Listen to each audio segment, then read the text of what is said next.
नमस्कार मैत्रिणींनो, तुम्हाला माहित आहे का गर्भवती स्त्रीला आशीर्वाद देण्यासाठीची चोरोटी भरण्याची प्रथा इतकी पवित्र आहे की तिच्या प्रत्येक धाग्यामागे बाळाच्या सुखी जन्माची प्रार्थना असते. स्वागत आहे आपल्या सर्वांचे यामीज लाईफस्टाईलमध्ये. आजच्या या स्पेशल व्हिडिओमध्ये मी तुम्हाला सांगणार आहे की चोरोटी का भरावी, कशी भरावी, कधी भरावी, कोणकोणते साहित्य वापरावे आणि गर्भवती स्त्रीला तुम्ही काय काय भेटवस्तू देऊ शकता याविषयी सर्व माहिती जाणून घेऊया. पण त्याआधी तुम्ही जर चॅनलवर नवीन असाल तर चॅनलला सबस्क्राईब करायला अजिबात विसरू नका. व्हिडिओला लाईक आणि शेअर सुद्धा नक्की करा, जेणेकरून रोजच्या जीवनातील महत्त्वपूर्ण विषयांवरचे अपडेट तुम्हाला वेळच्या वेळी मिळत राहतील. गरोदरपणात साधारणतः 7व्या किंवा 9व्या महिन्यात डोहाळ जेवणाचा कार्यक्रम करून ओटी भरली जाते. मात्र आई होण्याच्या उंबरठ्यावर 3रा महिना अत्यंत महत्त्वपूर्ण मानला जातो. गर्भवतीला 3 महिने पूर्ण होईपर्यंत कुणालाही कळू दिले जात नाही. पहिल्या 3 महिन्यात बाळाची संत गतीने वाढ होत असते. एक अवयव तयार होत असतो. या काळात गर्भ अतिशय नाजूक आणि अस्थिर असतो. बऱ्याचदा काही कारणाने गर्भपातही होण्याचा धोका असतो. त्यामुळे काळजीचा भाग म्हणून 3 महिन्यांपर्यंत ही गोड बातमी बाहेरच्यांना सांगितली जात नाही. मात्र गर्भवतीला 3 महिने पूर्ण झाले, गर्भ स्थिर झाला, त्याचे सर्व अवयव विकसित झाले की मग 3 महिन्यानंतर ही बातमी सर्वांना सांगितली जाते. गर्भवतीला 3 महिने पूर्ण होत आले की घरातल्या घरात जवळच्या व्यक्तीकडून चोरोटी भरली जाते आणि मग इतर सर्वांना ही गोड बातमी सांगितली जाते. ही ओटी फारसा मोठा समारंभ न करता घरातल्या घरात जवळच्या महिला जसे आई, बहीण, मावशी, सासू, नणंद यांच्या उपस्थितीत भरली जाते. यात बाळाची वाढ नीट होऊ दे, बाळ सुखरूप जन्माला येऊ दे असा आशीर्वाद दिला जातो. गर्भवतीला तिच्या आवडीचे पदार्थ दिले जातात, तिचे डोहाळे पुरवले जातात, तिचे लाड केले जातात. साधारणतः मुलीच्या आईने चोरोटी भरायची असते. तसेच बहीण, सासू, नणंद सुद्धा ही चोरोटी भरू शकतात. ज्याला हौस असेल तो ही ओटी भरू शकतो. चोरोटी 3रा महिना भरत आला की भरावी. घरातल्या घरात छोटासा समारंभ आयोजित करावा. तर चोरोटी कशी भरावी हे आपण पाहूया.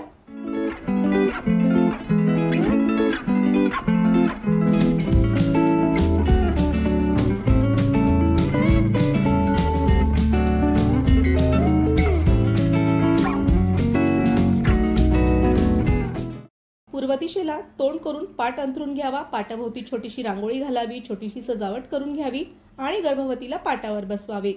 ताटात गहू किंवा तांदूळ, दक्षिणा, नारळ असे पदार्थ घ्यावेत. गर्भवतीला हळदी कुंकू लावून तिचे औक्षण करावे. 5 मुठा गहू किंवा तांदूळ ओटीत घालावे. सोबत नारळ, दक्षिणा ओटीत घालावीत. 1 किंवा 5 प्रकारची फळे ओटीत घालावीत. यानंतर गर्भवतीला पंचामृत खाऊ घालावे. पंचामृताचे आयुर्वेदात अनन्यसाधारण महत्त्व सांगितलेले आहे. पंचामृत हे थंड प्रवृत्तीचे असते. पंचामृतामध्ये दूध, दही, गूळ, तूप हे पदार्थ असतात. त्यामुळे गर्भात बाळ स्थिर होते, त्याचा बौद्धिक विकास चांगला होतो. यामुळे गर्भवतीला पंचामृत खायला देण्याची प्रथा आहे. तसेच साडी, सौभाग्य, अलंकार, भेटवस्तू म्हणून तुम्ही एखादा दागिना, पर्स किंवा तत्सम काहीतरी वस्तू देऊ शकतात. तसेच खायचे विविध पौष्टिक पदार्थ तुम्ही गर्भिणीला भेट म्हणून देऊ शकतात. काहीच देणे शक्य नसेल तर नुसता ब्लाउज पीस दिला तरी सुद्धा चालेल. केवळ एकाच सुवासिनीने ओटी भरली तरी चालेल किंवा एकापेक्षा जास्त 5-7 सुवासिनींनी ओटी भरली तरी सुद्धा चालते. यात फारसे कडक नियम नाहीत. तसेच 3ऱ्या महिन्यात एखादा शुभ दिवस पाहून ही ओटी भरावी. तिथी वगैरे पाहण्याची गरज नाही. तुमची इच्छा असेल तर तुम्ही ब्राह्मणाला सुद्धा विचारू शकता. आलेल्या सर्व सुवासिनींनी एक करून ओटी भरून घ्यावी. गर्भवतीला मिठाई, फळे खाऊ घालावे. तिचे तोंड गोड करावे. तिच्या आवडीच्या भेटवस्तू द्याव्यात. खायला विविध पौष्टिक पदार्थ देऊन तिचे डोहाळे पुरवावेत. ओटी भरल्यानंतर गर्भिणीला बांगड्या भरून घ्याव्या. केसामध्ये गजरा किंवा फुलं माळावीत आणि मेहंदी आणली असेल तर मेहंदी सुद्धा काढून घ्यावी.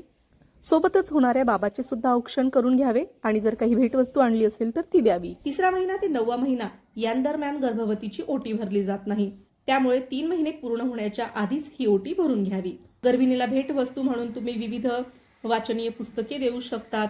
आध्यात्मिक माहिती देणारे, बौद्धिक विकासाला चालना देणारे पुस्तके तुम्ही भेट देऊ शकतात.